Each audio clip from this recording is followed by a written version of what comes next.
इस वक्त हमारे साथ एतजाज़ एहसन साहब लाइन पर मौजूद हैं और एतजाज़ एहसन साहब के बारे में मैं सिर्फ यही कहना चाहूँगी कि जब भी बोलते हैं बेइंतहा अच्छा बोलते हैं, सच बोलते हैं और पाकिस्तान के नामवर सियासतदानों में तो हैं ही हैं, but also he is a very seasoned lawyer of this country.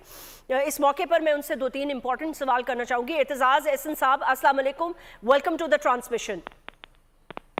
वालेकुम सलाम। एतजाज़ एहसन साहब, कल के इस वाक़ये के बाद अब तक के जो भी हालात डेवलप हुए हैं, जो खान साहब की स्पीच थी, उसके बाद के मुहर्रिकात, FIR का दर्ज ना होना अब तक, एक पॉलिटिकल टर्मोइल और इतना बड़ा सानिया, मैं आपसे इसलिए भी ये पूछ रही हूँ because somebody very close to your heart and obviously us, we saw her and we saw her in front of our eyes, we lost her. तो आप क्या किस तरफ जाता देख रहे हैं मामलात को? कुछ ठंड होगी दोनों तरफ से, कोई राब्ते, कोई बातचीत, या नहीं कुछ भी आपको लगता नहीं बदला इस वाकये के बाद? मुझे तो उस मौक़िफ़ पे से सबसे ज्यादा अंदेशा है और खौफ आ रहा है जो मौक़िफ़ पर ये लिया जा रहा है कि ये एक मजहबी जनूनी का काम था और मजहबी जनूनियत में उसने ये चलाया। ये एक किस्म की जस्टिफिकेशन बनाई जाती है कि वो पहले दिन तो उसने वो बिल्कुल तोते की तरह बोला और 15 मिनट के अंदर अंदर वो आपको मुल्ज़िम भी मिल गया, उसने इक़बाल जुर्म भी कर लिया, उसको मीडिया के सामने आपने पेश भी कर दिया। ये तो एक बड़ा ही इत्तेफाक है। ऐसा मुल्ज़िम तो मैंने देखा ही नहीं है। 55 साल मैंने वकालत की है, वकालत के शोबे से ताल्लुक है मेरा 55 साल का, निस्फ सदी से ज्यादा का। ऐसा मुल्ज़िम मैंने नहीं देखा। और फिर दूसरे दिन आपने किसी ने महसूस किया कि ये बातें जरा इसको मजहबी जनूनियत की तरफ लेके जाना ज्यादा क्लियरली चाहिए था ताकि वो उससे इमरान खान की जान और ज्यादा खतरे में हो जाए बेवजह। और इसलिए उसने पूरा मौक़िफ़, पूरा एक बयानिया अपना दिया तफसील से कि ये मैंने तो इसलिए किया, उन्होंने खुदा न खास्ता नऊज़ बिल्लाह को नबूवत का दावा किया हुआ था या कर रहे थे या ये वो। तो ये इस तरह तो कोई भी नहीं बचेगा। ये चला तो ये तो सारे ही कि जिस पे मर्जी चला दो। ये तो सियासतदान कोई भी मेरा नहीं दिल करेगा कि ऐसे मजमे में आके मेरा चेयरमैन बिलावल भुट्टो जरदारी आके एड्रेस करे या रिस्क ले। मौलाना फजल रहमान नहीं ले सकेंगे, खुद शरीफ खानदान के कोई लोग नहीं, नवाज शरीफ और शहबाज शरीफ नहीं क्राउड में आ सकेंगे। सवाल ही नहीं पैदा होता। जी मैंने कहा जी सवाल ही नहीं पैदा होता इस तरह का मामले के बाद। तो हाँ, तो इसको तो बजाय ये अब राना सनाउल्लाह और मरियम औरंगजेब बीबी जो है वो इसको बढ़ा रही हैं, पर उनको ये ख्याल रखना चाहिए कि कल मरियम नवाज जब आएंगी तो अगर इस तरह के बयानिए पे लोगों ने कहना शुरू कर दिया कि इसने दुपट्टा ठीक से नहीं लिया, पूरा सर नहीं ढांपा हुआ और इस पे इसलिए मैंने गोली बरसा दी, तो खुदा ना खास्ता ये तो लोग फिर सियासत कौन करेगा? और सियासत की अगली पीढ़ी तो हमारी है ही। हम तो अब मतलब है रिटायरमेंट पे है और तक पहुंचे हुए वहां तक। और ये जो अगली पीढ़ी है वो इसमें तो इतने हमारे इम्पोर्टेंट बच्चे हैं, नेक्स्ट जनरेशन है, वो तो कर ही नहीं सकेंगे सियासत। ये तो सियासत और ये भी नहीं कोई कह सकता कि वो आके तकरीर कर लेंगे जी, टॉक शो में बात कर लेंगे, टॉक शो में अपना मौक़िफ़ पेश करेंगे। वो मौक़िफ़ में मैं तो घबराऊं अगर मौक़िफ़ में कुछ गलती बयान हो जाए तो कोई चल पड़े भाई इसको ख़त्म करना है।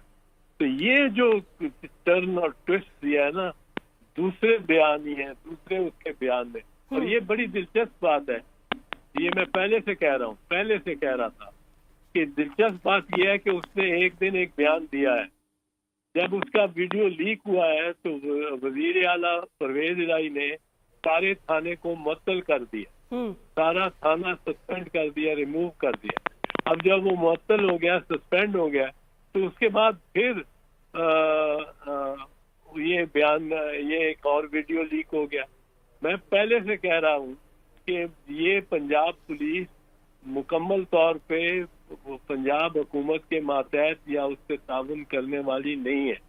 یہ پورے پنجاب پولیس اور جگہ طرف بھی نظریں رکھتی ہے کہ یہ کچھ ہمیں ادھر سے شاید ان حوالوں سے بہتر کچھ ہمیں بہتری ہماری زندگی میں ہو.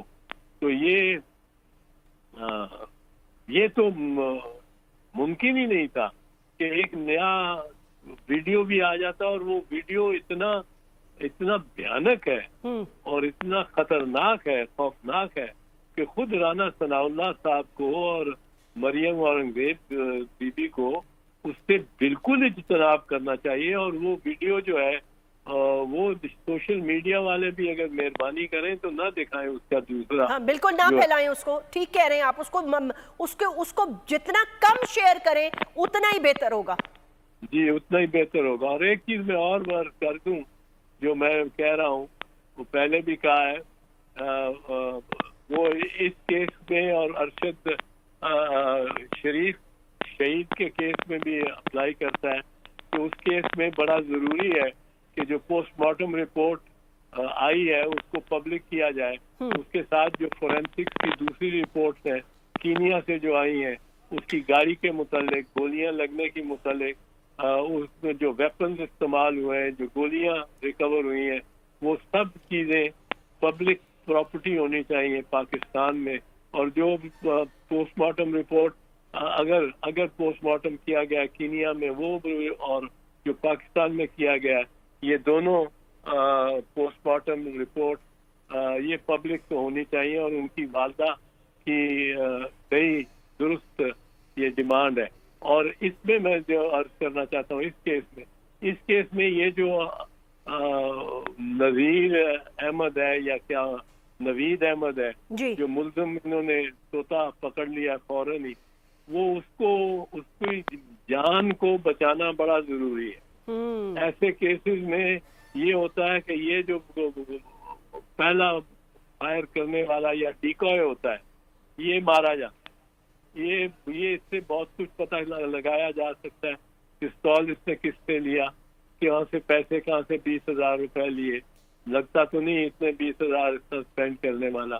کسی نے بیانیہ اگر جس نے دیا تو اس نے پستول بھی دیا ہو سکتا ہے. تو یہ چیزیں اس کی جان کو بچانا بڑا ضروری ہے. اور یہ زندہ رہے گا تو ایویڈنس رہے گا, نہیں تو اس کے ساتھ ہی ایویڈنس بھی دفن ہو جائے گا.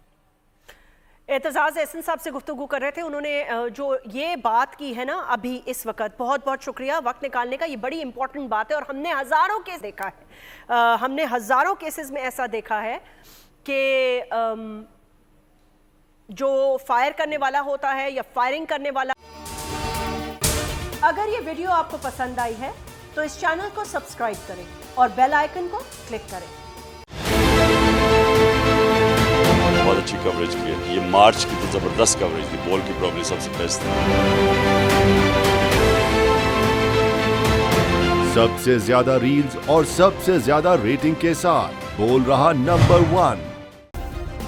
سبسکرائب کریں اور بیل دبائیں تاکہ کوئی خبر رہ نہ جائے.